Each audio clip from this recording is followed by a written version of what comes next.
Hello GNDR members, my name is Salvador Bustamante and I'm an evaluation consultant giving support to the Institute of Studies on Conflict and Humanitarian Action.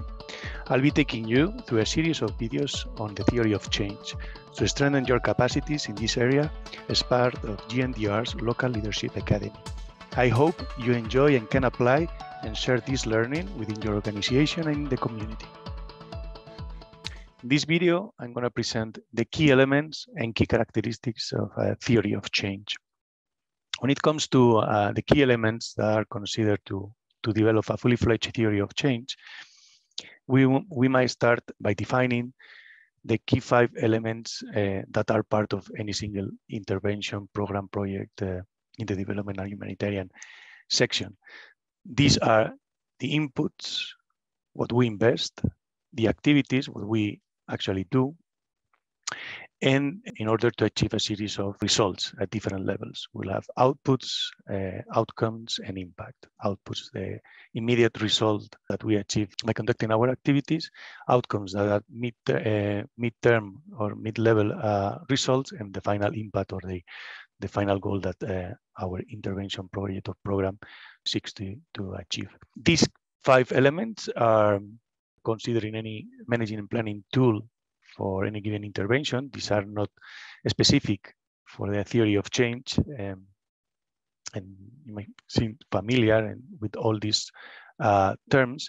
What really differentiates a theory of change is its focus on establishing how change happens and why change happens at all the different steps, from the use of inputs and the execution of activities to achieving a different series of results.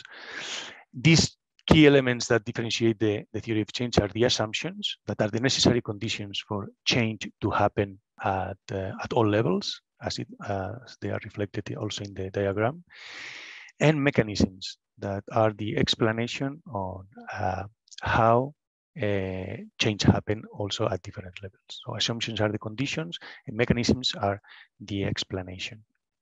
Usually, when depicting one of the a theory of change, assumptions are included. Mechanisms usually are included as a narrative complementing a diagram. Usually, these are explanations that need to specify in detail how change is supposed to happen at all different levels. But these 2 elements are really what differentiates the key elements that differentiates the theory of change from other tools such as the logical framework. In this basic theory of change on how to bake bread, that is adapted from a paper from Dillon and Baca, you can see how the different elements are interconnected and how also mechanisms and assumptions are considered at all levels. So here we can read that by using a series of resources, flour, salt, and water, and conducting a series of activities, mix and knead the ingredients, and also considering a series of assumptions that we have a balanced mixture of key elements and an appropriate temperature, we might reach our output of having an elastic dough. Between what we have and what we do to achieve an output, you can see also the mechanisms of how the change happen, right? By taking into consideration the inputs and by carrying out a series of activities and also considering assumptions, we expect that the proteins bond due to water, the yeast feeds on sugar, and the water stock in starch granules. As a result, we will end up having an elastic dough. At this point, this is the immediate result that immediate result of our activities, and then we'll have another step that will be to put that elastic dough in the oven. Again, here we have as assumption that the dough is punched adequately until elastic. We put that dough in the oven, and we will consider certain mechanisms on how change happened, right? That will be that the gluten network is formed, the water evaporates, loose carbon dioxide, and the starch is stabilized and the crust formed. And our outcome will be the baked bread, assuming that we use an adequate temperature and baking time. So here you can see a basic depiction of a theory of change and how change is conceived and revealed in this diagram, and how the different elements that I presented are linked, are interconnected, presenting this causal pathway on how bread can be baked.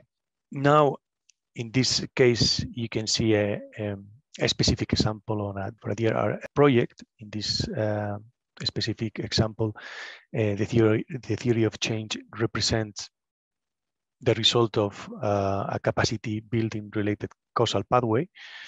So what we can see here is that by using a series of inputs to develop our capacity building activities, such as trainers, materials, and work plan, and assuming that we have an adequate selection of participants and we have identified adequately the existing capacities, we have contextualized adequately the themes and materials that we will use for the capacity building sessions, we will end up improving the capacities of participants to develop disaster risk reduction plans. In order to do that, you can also see what are the mechanisms and how change is supposed to happen. The explanation, right? The explanation is basically that the participants are presented with relevant and useful strategies to develop these plans. Once these capacities are developed by providing support to participants, we are also expecting them to either develop or review existing local DRR plans, and assuming in this case that synergies are created among the different stakeholders, that the plans are realistic, and that these are adapted to the reality of each community. And we will move from the output of improving the capacities of participants to develop DRR plans to the outcome of developing those plans or reviewing those plans and putting them into action. As you can see, the mechanisms here are that the participants apply, they gain knowledge and develop those plans with the support of other relevant stakeholders. Finally, the causal pathway leads us to the impact of reducing the loss of human and material as a result of natural disasters by conducting advocacy activities on the importance of DRR plans and buying the support of decision makers at different levels. In this case, assuming that plans are supported financially and that other sustainability strategies are applied. Finally, I'm gonna present what are the key characteristics of a theory of change, how to ensure that a fully fledged theory of change. First of all, a theory of change needs to be coherent in the sense that all its elements, all the elements that I presented, the causal linkages between all these elements, activities, inputs, outcomes, etc., need to be clearly indicated in the diagrams. Secondly, theories of change need to be credible. And this refers to the extent to which the theory of change is adequate to generate the change on the ground that are expected. In order for a theory of change to be credible, it needs to be based on previous experiences, or also assumptions need to hold true either partially or entirely. Thirdly, a theory of change needs to be context sensitive. It needs to be adequately contextualized to the implementation areas and implementation realities on the ground, and also to be adapted to the unpredictability of the implementation process. They need to be contextualized and updated in a regular manner to really prove adequate to explain how change is supposed to happen.